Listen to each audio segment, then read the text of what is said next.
Agora, no Jornal da Manhã, entrevista.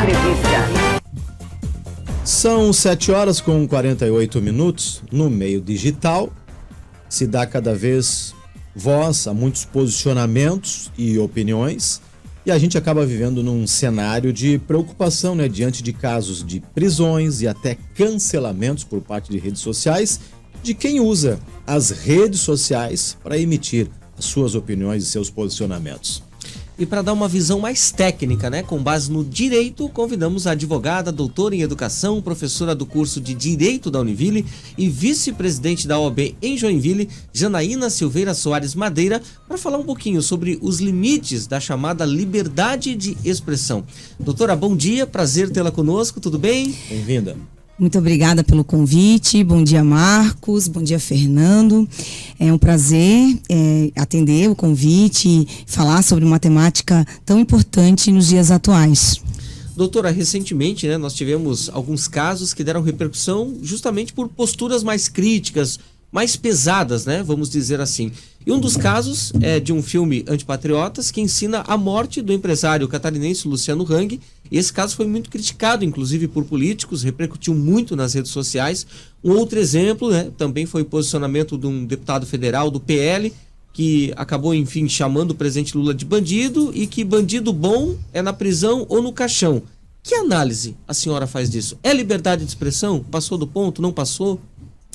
Independentemente do caso concreto a ser apresentado, o mais importante é que tenhamos normas claras, advindas do Poder Legislativo e que devem ser aplicadas de forma harmônica e homogênea pelo Judiciário, em busca da segurança jurídica e até da garantia da impessoalidade. Então, a gente pensa que, na ausência, né, de um aparato normativo claro, de uma jurisprudência consolidada, fica aquela observação, né, de que todos podem e deveriam ser tratados da mesma forma. Então, num Estado democrático de direito, por óbvio que a gente não pode negar a importância da liberdade de expressão, da liberdade de imprensa, só que a gente tem que pensar também que, como todos os direitos fundamentais, a liberdade de imprensa ela não é ilimitada. Ela não é absoluta. Então, mesmo diante de posicionamentos em redes sociais, ainda que seja difícil, a gente precisa sopesar o direito de expressão, né? A gente não pode chancelar condutas que possam ser criminosas ou violentas sob o manto da liberdade de expressão. Essas regras, doutora, servem também para um exemplo de um professor em sala de aula quando emite lá o seu posicionamento ou a sua opinião, porque nós também temos um caso recente envolvendo inclusive uma parlamentar que usou as redes sociais dizendo o seguinte: olha, me chamaram disso em uma sala de aula. E aí, servem também as mesmas regras? Bom, é questionável, né? Mais uma vez, segundo a Constituição, nesse Estado democrático de direito, o Estado interferir na esfera privada, né? Dizendo às pessoas o que elas devem dizer, o que elas devem falar. Mas a gente também tem que lembrar que dentro do mesmo contexto constitucional, a educação ela prevê como princípio, né, a liberdade, a pluralidade de ideias, de concepções pedagógicas. É importante conviver com o diferente. Então, mais uma vez, no meu entendimento, fica aquela ressalva de que nenhum direito é absoluto. A gente deve, sim, fazer essa análise, sopesar esses direitos fundamentais que às vezes podem colidir, né? Essa linha tênue entre o direito à liberdade de expressão e os direitos de personalidade, de ofensa à honra, né? De ofensa aos direitos de privacidade. Então, dentro de uma sala de aula, acho que é a mesma concepção. A gente tem que fazer analisar esse conflito de direitos e dentro de um Estado democrático com a mínima intervenção estatal possível nessas relações entre essas pessoas. Doutora, e na opinião da senhora, né, o direito está conseguindo se adaptar a esses novos perfis de crimes cibernéticos ou ainda há uma defasagem legal para tipificar crimes nos meios virtuais? Eu penso que é inegável, assim, que no ordenamento jurídico é muito complexo que a gente consiga acompanhar as transformações sociais em vários âmbitos, né? A gente costuma, às vezes, dar muito valor ao direito penal. Então, às vezes, a gente poderia pensar em legislações que possam garantir mais o âmbito civil, os direitos de personalidade, a análise do caso concreto, se aquela situação vivenciada poderia ou não atingir a honra daquela pessoa. Porque, às vezes, uma situação para um é de uma forma interpretada, para outra de outra forma. Então, fica essa análise, da importância do legislativo, porque a gente teria que ter normas mais claras, mais objetivas. A gente vive num estado onde vigora o princípio da reserva legal, a gente não pode pensar numa imputação criminal sem uma lei anterior que a defina.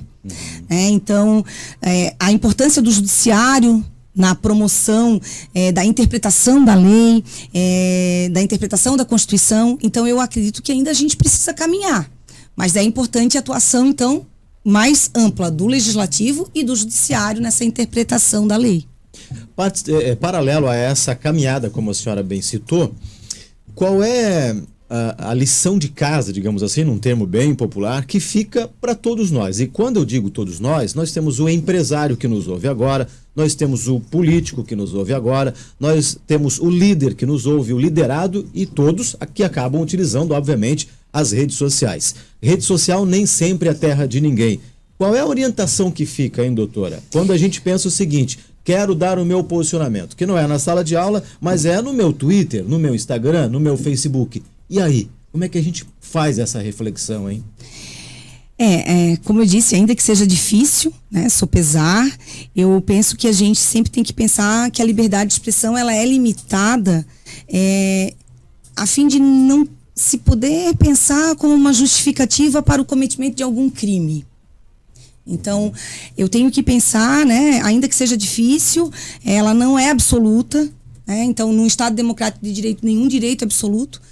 E eu penso que o que está acontecendo aqui hoje, quem sabe, é uma solução bem legal para que a gente possa, como sociedade, discutir esses limites, esse debate público, esse debate racional, democrático, entre interessados, tentando evitar a judicialização, mas também buscando evitar conflitos violentos, tentando apaziguar, sopesar esses direitos tão caros, conquistados a duras penas nesse Estado democrático de direito tão jovem que nós vivemos. Muito bem. Doutora Janaína Silveira Soares Madeira, nosso muito obrigado, é um prazer sempre tê-la conosco aqui, até uma próxima oportunidade.